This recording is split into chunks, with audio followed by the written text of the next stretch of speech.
Sí, el Gobierno ha continuado trabajando hoy en estudiar medidas, como bien dice usted, tanto en lo que se refiere a reducir gastos como a aumentar los ingresos, pero todavía no se ha tomado ninguna decisión definitiva. Básicamente, aparte de por la complejidad que supone la adopción de estas medidas, manteniendo el objetivo de que los servicios básicos, educación, sanidad y servicios sociales sigan siendo prioritarios, pues porque a raíz de que se conociesen los presupuestos generales del Estado, el Gobierno del Estado ha anunciado medidas adicionales, como una reducción de 10.000 millones en sanidad y educación, de lo que solo conocemos eso, el Gobierno y todos los ciudadanos, puesto que esconden cómo van a realizar ese recorte de 10.000 millones. Por tanto, continuamos ante un escenario abierto en el que unos presupuestos generales del Estado presentados en el Congreso el martes de la semana pasada son rectificados 2 días después. Seguimos con esa incertidumbre, pero eso no es óbice a que el Gobierno de Canarias continúe estudiando las medidas que definitivamente tendrá que adoptar para ajustar los 800 millones de euros de recorte que le aplica el Gobierno del Estado a Canarias, de los cuales 453 corresponden al sistema de financiación, es decir, a sanidad, educación y servicios sociales. Sin duda, como ya se ha dicho, habrá que revisar impuestos, habrá que revisar bonificaciones fiscales, esto en lo que se refiere a ingresos, y habrá que seguir trabajando, como desde el año 2008 se viene haciendo, en la reducción de gastos, cada vez con menos márgenes, puesto que, como digo, ya son casi 4 los presupuestos en los que se ha ido ajustando el gasto de la Administración Autonómica en Canarias. El Consejo de Gobierno ha acordado hoy aprobar la lista de evaluación, es el trámite previo, para tramitar el anteproyecto de ley de estabilidad presupuestaria, que fijará el objetivo de déficit y de deuda, así como el límite de gasto para cada anualidad. El objetivo principal de este anteproyecto de ley es asegurar la viabilidad, la sostenibilidad de las finanzas públicas en Canarias y así, de ese modo, garantizar los servicios públicos esenciales.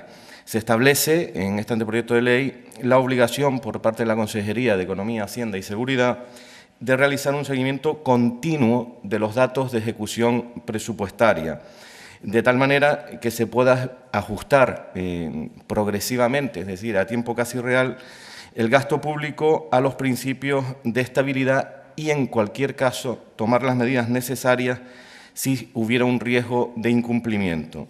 Entre esas medidas que podría adoptar la Consejería de Economía, Hacienda y Seguridad, una vez este anteproyecto de ley se apruebe formalmente como ley, figuran la no disponibilidad de todos o algunos de los créditos del presupuesto, de las partidas presupuestarias, o la prohibición expresa de realizar actuaciones que generen gastos en cualquier momento del ejercicio económico. El Gobierno no aplaza ninguna decisión, el Gobierno está estudiando la decisión, el matiz es importante. Tenga usted en cuenta que el presupuesto de la Comunidad Autónoma son 6.700 millones de euros. Los servicios básicos representan 4.600 millones de ese presupuesto total. Y el hachazo del Gobierno del Estado son 800 millones de euros. Usted aplica el mismo porcentaje a si tuviéramos que hacer nuestras economías familiares, de luego la decisión no es sencilla. Nada sencilla, es muy complicada. Y con muchas variables técnicas en lo que se refiere a materia tributaria o en lo que se refiere a reducción de gastos después de 4 años de continuado ejercicio de contención del gasto en la Comunidad Autónoma de Canarias. Por tanto, no hay aplazamiento. Lo que hay son distintas fases de estudio, digo que están avanzadas pero que no están resueltas. Le garantizo que a día de hoy no están las decisiones definitivas, ya no adoptadas, sino ni siquiera concretadas. Se están estudiando múltiples posibilidades, pero creo que no es difícil entender que cuando hay que recortar 800 millones de euros sobre 6.700, no es una decisión que se adopte en una semana ni en 2, bastante complicada. Y además jugando, como usted decía, con los márgenes competenciales que tiene una comunidad autónoma.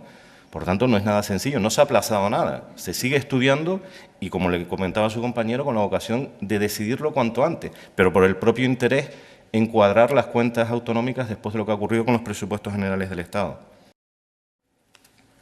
De facturas pendientes a proveedores, de momento, lo que tiene registrado la Consejería de Economía, Hacienda y Seguridad son 232 millones de euros. Hay que tener en cuenta que de estos 232 millones de euros, 194 millones, es decir, un porcentaje bastante elevado, corresponden al Servicio Canario de Salud y que entra dentro de lo que es la normalidad en el pago de facturas tan cuantiosas como las que gestiona este servicio. Por tanto, si descontáramos el Servicio Canario de Salud, la Administración General de la Comunidad Autónoma, es decir, todo el resto, esas facturas pendientes ascienden a 38 millones de euros. Y digo, el Servicio Canario de Salud acumula esta cantidad y es normal, no es extraordinario, teniendo en cuenta el volumen de facturación, por ejemplo, de la factura hospitalaria, de proveedores o de conciertos con la sanidad privada. Es decir, esta cantidad hay que ponerla en comparación con lo que es el presupuesto total del Servicio Canario de la Salud. Y aún así, Canarias continúa estando en un promedio de pago, promedio general, salvo estas excepciones, de 40 o 45 días. Los proveedores que se adhieran, insisto, es muy importante, se tienen que adherir. Es decir, no basta con la relación que el Gobierno de Canarias envía al Ministerio, tiene que haber una adhesión explícita a esta fórmula de pago por parte de los proveedores, pues el plazo, que sería otra pregunta fundamental, otra incógnita, el plazo en el que cobrarían o la fecha en la que cobrarían dependerá ya de cómo tramite el Gobierno del Estado con las entidades financieras el pago. Confiamos en que este sistema precisamente se ideó con el objetivo de agilizar esos pagos y, como decía antes, son con 2 años de carencia a devolver en un plazo de 10 años por las comunidades autónomas. Se situó este gasto en 41.351.000 euros, lo que supuso un 2,34% menos que en el mismo mes del año anterior, es decir, que en marzo de 2011. El número de recetas fue de casi 3.800.000, lo que representó un 1,6% más que en el año pasado. El gasto medio por receta disminuyó respecto al mismo mes del año anterior, casi un 4%. Hay que significar en el gasto medio por receta que en los 3 primeros meses de este año, ya no comparamos mes a mes, sino en los 3 primeros meses de este año, en comparación al primer trimestre del año pasado, la disminución es del 8,27%. En cuanto al gasto medio por usuario, también desciende un 2,66%. Y por tipo de usuario, el descenso fue mayor entre los pensionistas, con un descenso del 5,7%, y en cuanto al gasto medio por usuario activo, el descenso fue del 0,58%.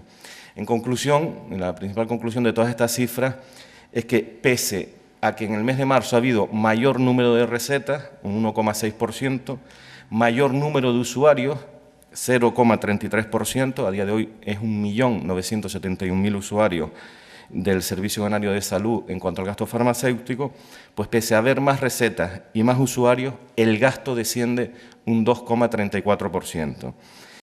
Respecto al asunto del Sáhara, estamos hablando de un asunto que es entre Estado y Estado y, por tanto, no cabía en esta visita de un presidente autonómico, como otros presidentes autonómicos que han ido a Marruecos, en este periplo no era uno de los asuntos que estaba en la agenda. En cuanto a la consideración sobre el monarca de Marruecos, hay que tener en cuenta que este es nuestro país vecino, el más próximo, y que las relaciones con países vecinos son habituales en las relaciones internacionales, con independencia de las consideraciones que se pueda tener sobre sus mandatarios. En el caso particular de Marruecos, tiene relaciones fluidas con España y con comunidades autónomas españolas. Antes de la visita del presidente Paulino Rivero, se produjo recientemente la del presidente de la Generalitat de Cataluña, Artur Mas. Por tanto, entra dentro de la normalidad de las relaciones internacionales. Hay que tener en cuenta, además, que el propio embajador de España ha calificado esta visita de 2 días de histórica. Se han tratado asuntos importantísimos y de interés bilateral, que es a lo que se circunscribía la agenda, entre Canarias y Marruecos. Se ha decidido crear una comisión mixta para estudiar asuntos estratégicos entre nuestra comunidad autónoma y el país vecino.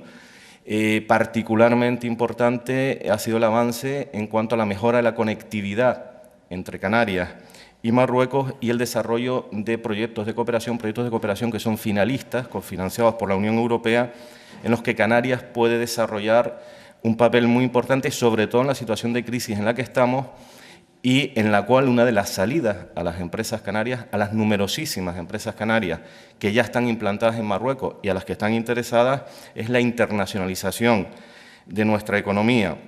Y aparte de eso, Canarias puede aportar, y puede ser muy importante de cara a la actividad económica de Canarias, su experiencia en materias como energías renovables, desalación de aguas o turismo, que fueron todos estos los asuntos que se trataron en la reunión entre los representantes del Gobierno de Canarias, fueron también consejeros, además del presidente, y los representantes del Gobierno marroquí, y en particular en la reunión que tuvieron el presidente del Gobierno de Canarias y el monarca de Marruecos.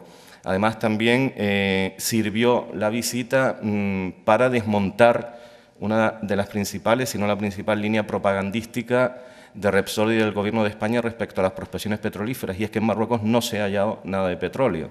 Se nos ha estado vendiendo, nunca mejor dicho, durante las últimas semanas, que había que acelerar, y de hecho se está pretendiendo hacer así, las prospecciones en aguas de Canarias, porque ya Marruecos iba a extraer petróleo en sus aguas relativamente próximas a nuestro archipiélago. Pues se ha demostrado que es mentira.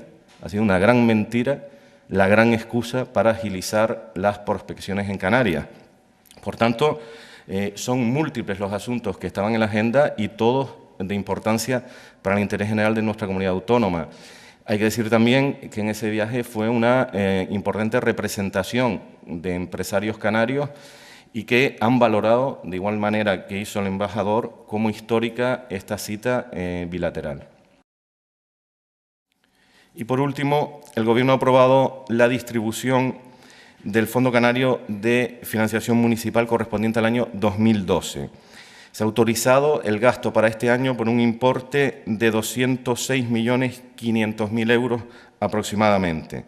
La distribución entre los ayuntamientos se realiza en función de los criterios que ya están establecidos en la propia ley del fondo, con especial peso para la población, que supone un 68% de los criterios de distribución, y otros como la presencia de espacios naturales, plazas alojativas turísticas, dispersión territorial o unidades escolares. Hay que significar que en el pasado año 2011 este fondo estuvo dotado con 202.400.000 euros, es decir, se pasa de 202.400.000 euros a 206.532.000 euros. Y tal como está previsto en la propia ley, el acuerdo que ha adoptado hoy el Gobierno supone que se puede anticipar el 70% de este fondo a los ayuntamientos. Y se ha aplicado, para subir de los 202.400.000 euros a los 206.500.000, se ha aplicado el índice de precios al consumo, establecido en un 2%. Cuando se inició la tramitación de este expediente, aún no se conocía el otro factor que está previsto en la ley, aparte del índice de precios al consumo, que es el índice del Producto Interior Bruto. Como no se conocía y para no demorar este anticipo del 70%, el Gobierno inició la tramitación del expediente basándose en el IPC. Por tanto, el acuerdo de hoy estará sujeto a la modificación conforme a las cifras que posteriormente se conocieron sobre incremento de Producto Interior Bruto. Del total asignado al fondo, un 1%, que vienen a ser unos 2 millones de euros de esos 206,5 millones, se abonarán a la Federación Canaria de Municipios, mientras que el resto es lo que se distribuye entre los ayuntamientos.